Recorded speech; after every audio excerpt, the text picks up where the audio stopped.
will say one beautiful sentence. I like it very much, and this is, if you go to the seaside, some people get their feet wet and they become happy.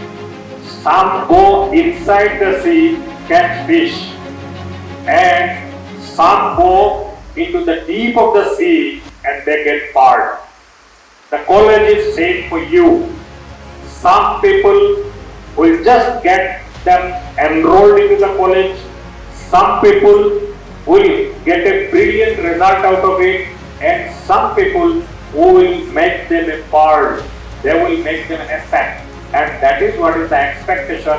Today you come as a student, tomorrow you go out from the college as an asset to serve the community, society and the nation. That is what is the expectation of our college.